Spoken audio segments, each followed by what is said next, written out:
Oras na naman para maglagay ng betsin. Lagyan din natin ang saluyot. Oops! Kaya po tayo binansagan na kaumami dahil na rin sa lagi nating paggamit ng betsin sa ating mga niluluto. At dahil napakalalaki ng ating betsin, hindi lang po sa mga niluluto natin inilalagay. Ito rin po ang sikreto ng aking malulusog na pananim mga kaumami. At kahapon merong nagtanong, ano daw ang sikreto ng napakalulusog kong mga kalachuchi o adeniums. Ayan o, ang gaganda po nila.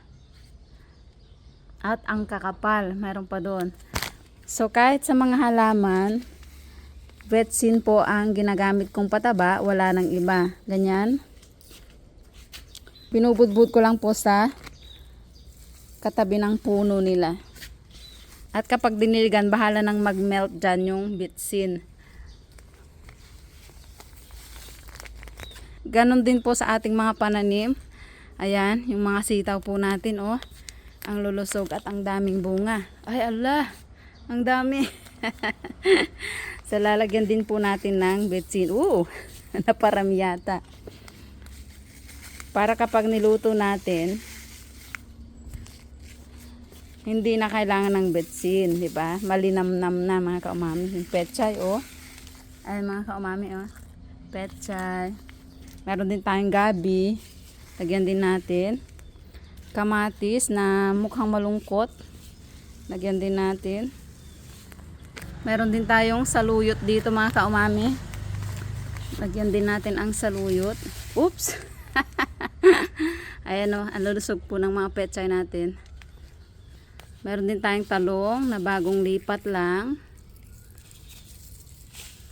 Tsaka po natin yan didiligan para pumasok sa lupa yung abono na nilagay natin. So aside from kitchen scraps na nakukuha natin sa ating kusina, mga pinaghugasan ng bigas, pinaghugasan ng isda, pinagbabara ng balat na saging, betsin lang po ang gamit nating pataba, hindi ako bumibili ng mga nabibiling fertilizer. Itong kalamansi po natin ang daming bunga. Sobrang liliit pa kaya hindi nyo pa makita mga kaumami. Lagyan din natin. Oops! At itong ating alugbati na nakapaso.